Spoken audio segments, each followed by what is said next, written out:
Good afternoon, everyone. Welcome to Group 5 presentation. We're going to be discussing the balance between owner and user interest. My name is Edmund. Hi, I'm Ring. I'm Chris. So copyright law has had to adapt to changes in reproduction, in particular the evolution of technology, which has created some legal issues over the use of copyrighted works and how the interests of the two main stakeholders have been protected.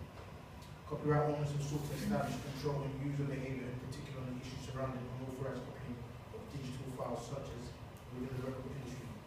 Copyright users, on the other hand, are backed in to ensure that their public interest is at stake and access to certain knowledge or information is required. It should be open and freely available to the public and not hidden in the owner's possession. So what is the purpose of copyright? The main objective of copyright is to encourage the development of culture, science and innovation while providing a financial benefit to the copyright owner. It's also to facilitate access to knowledge and entertainment for the public. Copyright provides a framework for relationship between owners and users. Without a balance between the two owners and users, creativity in society could be stagnant. So now I'm going to hand over to my colleague Chris. Okay, so I'm going to talk about copyright owners. Historically, the authors of original works never really had the protection, and as changes in copyright protection have correlated with developments in reproduction technology, early copyright law coincided with the invention of the printing press rather than the actual owners. So the first act that kind of brought copyright into practice was Anne 1710, which recognized the author as the owner of works, giving them around 14 years protection. And then this was further developed in the case of Donaldson versus Beckett, and further developments have been made in the 19th century with the Copyright Design and Patents Act. So what are ownership interests?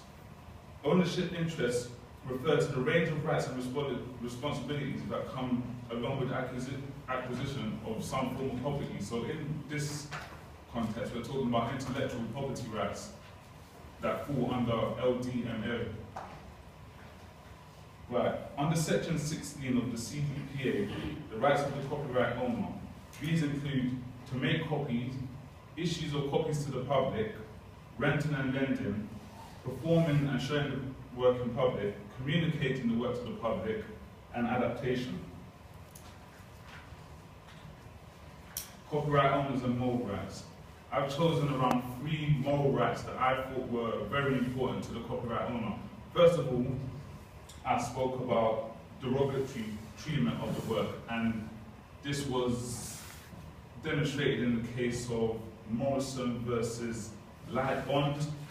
Derogatory rights refer to any adaptation of the work that may, let's say, diminish the quality of the work in the long run. Next, we have the right to be identified as the owner, which is section 77, and we have the right to privacy of certain photographs and films. This was in the case of Express Newspaper versus News PLC.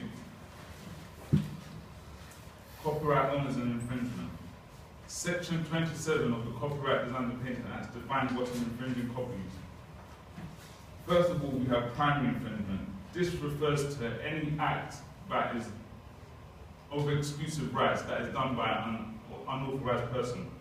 This is highlighted in cases of R.B. Higgs, Padawan versus Sociedad General, and 20th Century Fox versus Newsbin. Secondary infringement, subsection 22 to 26. This refers to primary infringement, but it has been authorized by somebody else. Remedies. Section 97. Some of the remedies are listed here. We have damages, which is basically the award of a monetary sum to somebody who's found to be infringing. We have account for profits, delivery upon infringing copies, and injunction. And here we have some other cases that I found quite interesting. However, they do not relate to UK law, but they were very important in the development of copyright law. And also, another thing that I found interesting was the poor man's copyright.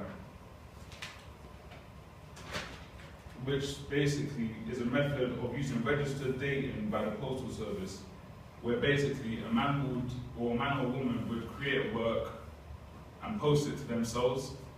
And yeah, so I'm gonna pass on to my colleague Ruth. Thanks, Chris.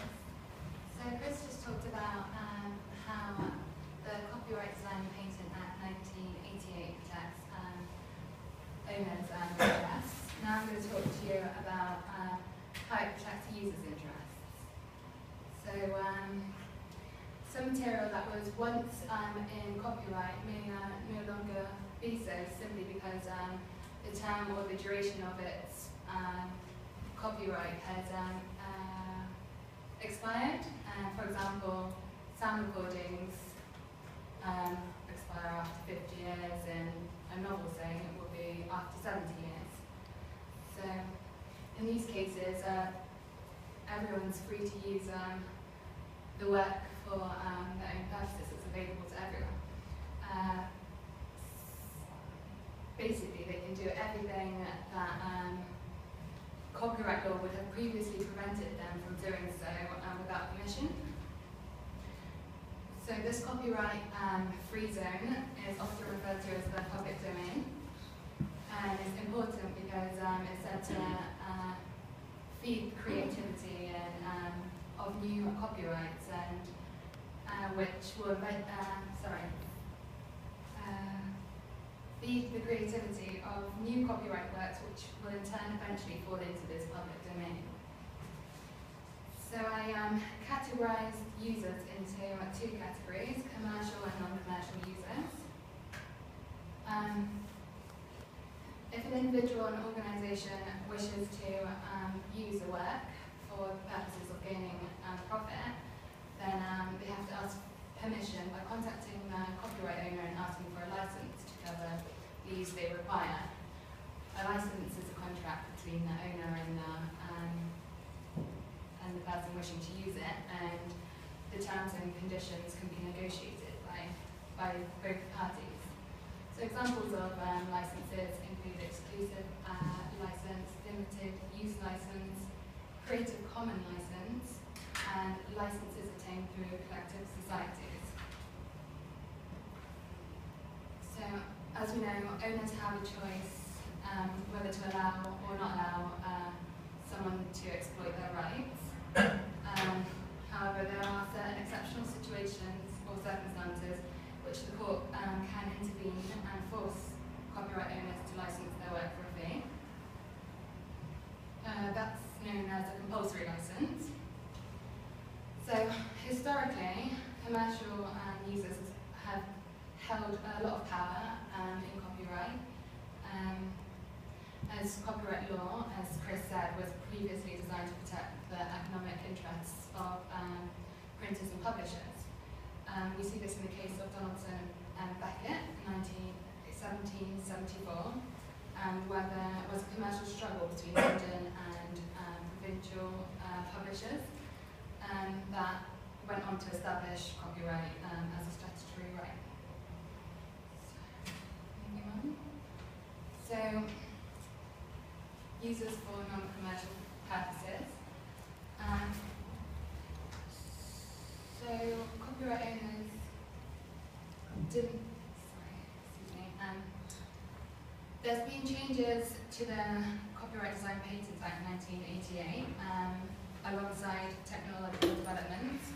Copyright has adapted, and with these changes, we see a greater degree of privileges given to the non-commercial user.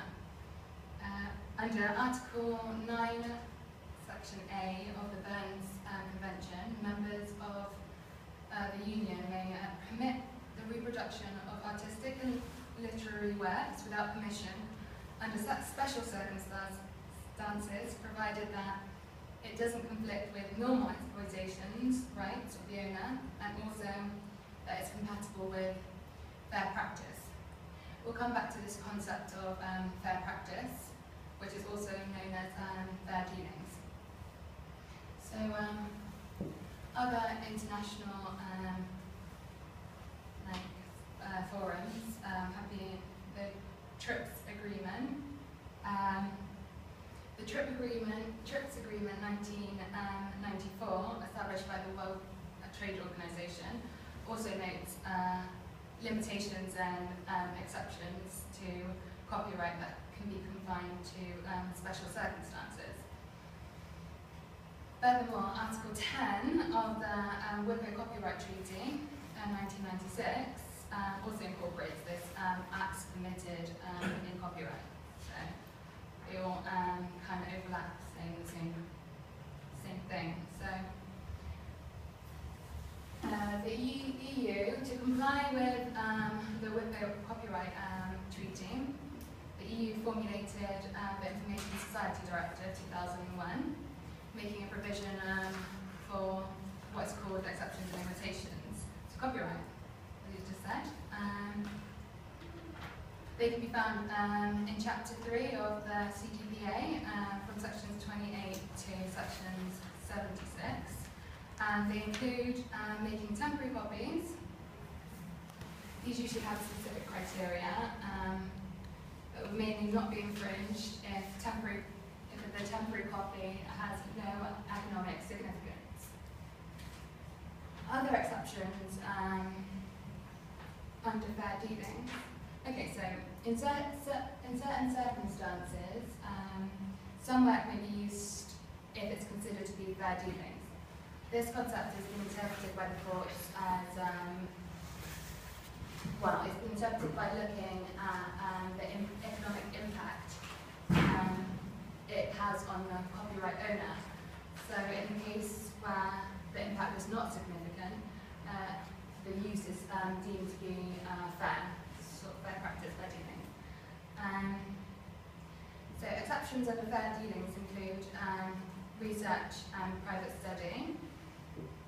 Here you're allowed to make like single copies or take short extracts, quotes, say, out of works when the use has no economic incentive. The purpose of this is to provide students and non-commercial researchers with with more access to copyright work. In both cases, sufficient acknowledgement is needed, so you need to acknowledge the original author. Also, under fair dealings, we have criticising, reviewing, and reporting current events. This is allowed for all of the works except for photography, as long as again it has sufficient acknowledgement. Also, other exceptions include incidental inclusions, where for example, if someone was to take a picture and